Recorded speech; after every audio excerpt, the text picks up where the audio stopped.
Good morning, everyone. I hope you are all well. Welcome, welcome. Lovely to see you, Clarice, Estelle. I know that David's joining us. Thank you, everyone. Lovely to see you. Looking so well. Beautiful, beautiful autumnal day, I think we can call it, live from East Finchley. I pulled over to the side of the road. It's really tricky to keep running these programs when there's so much going on early in the morning. But let's keep going. We've done it so far for the last couple of years. Let's see if we can keep going for another year. Rosh Hashana, it's almost upon us. So I ask you a simple question. Have you given any thought about what the next year is going to look like? What do we want it to look like? Same as last year?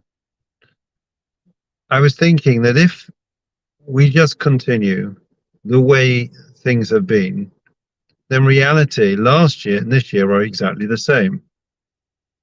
And it wouldn't seem that there is any real point in just having Groundhog Day, just repeating the very same year as last year. There may have been some highlights, some good points, but certainly, the whole idea of a new lease of life is that it's another opportunity for us, hopefully, to live a better life, a more meaningful life, fulfilling life. That's the idea. And yet the word Shana is used in different contexts, and it can mean repeat. One of the things is that the year is repeated, year in, year out.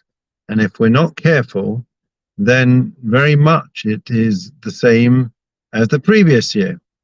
But also the word Shana can be shoneh, which means different. Every year has the capacity to change, to be different, and to change us. And that really is the power and potency contained in every single year. And that's the challenge. Do we want it to be the same, or do we actually want it to be different?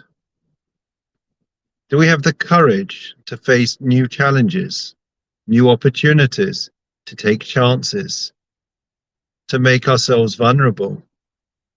How do we feel about that? These are the type of questions that we really need to ask. Our rabbis tell us to ask these questions. We don't ask them now, then when? So that's really what Rosh Hashana is all about. Rosh, we're all familiar, means head of the year. Doesn't actually mean New Year, it means the head of the year. And the idea is as Rabbi Shimshon Pincus in his Sefer, on his book regarding Rosh Hashanah and the Yom Noraim, he says Rosh, the head, is different to all the other faculties that we have. See, if I was to tell you how far can you see? You can see very far, but there is a point on the horizon that is the furthest point that you're able to see. And what about hearing? Again, the next of the senses. There is a limitation to how much or how far you can hear. We think about smell. We smell things that are close to us, but things that are further away, we can't really smell. And touch, we're even more limited. Only those things that are within arm's reach are we able to actually touch and to feel. But the thoughts that we have in our minds, in our heads, those are completely limitless. There is no end. There is no end to the possibilities that we can have. Our imagination, our dreams, our visions, our hopes, our aspirations.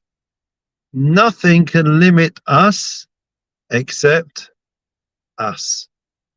We really, as the Todas Yaakov Yosef says, we are the ones that write ourselves every year in the book of life. God gives us the pen, gives us the quill, and he puts it into our hands, as it were. And he says to us, you're standing there in Rosh Hashanah, you're davening for a new year, V'zachreinu l'chaim, remember us for life. What type of life do you want? What are you going to use the resources that I blessed you with for? Constructive or destructive purposes? We really are masters of our own destiny. We determine on Rosh Hashanah the year that we want ahead.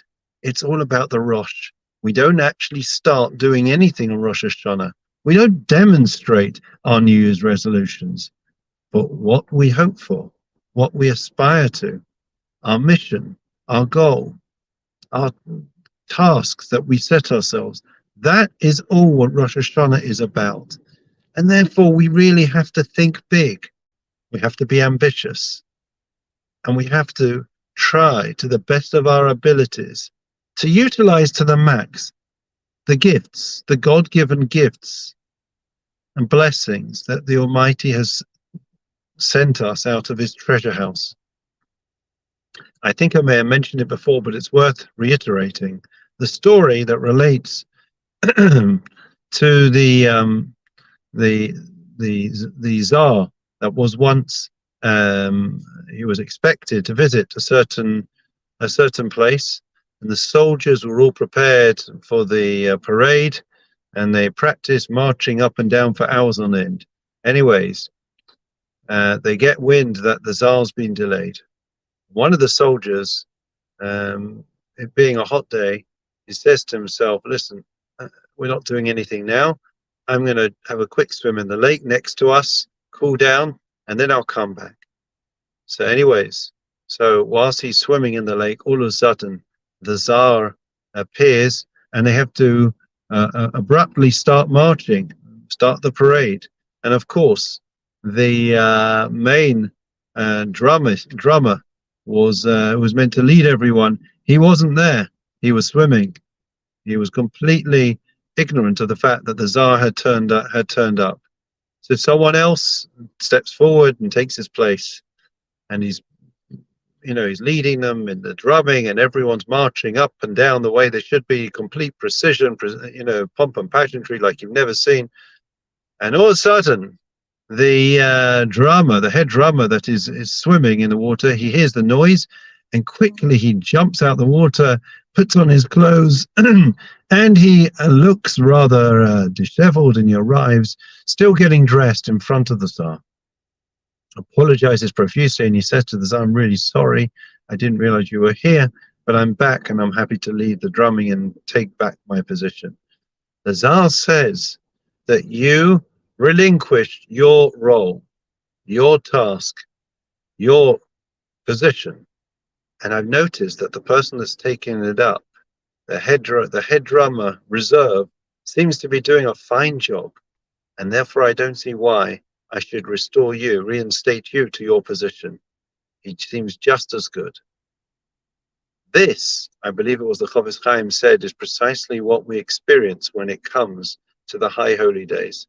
When it comes to Rosh Hashanah, God says, I've given you resources in the year gone by. To what extent did you utilize them? To what extent did you maximize them?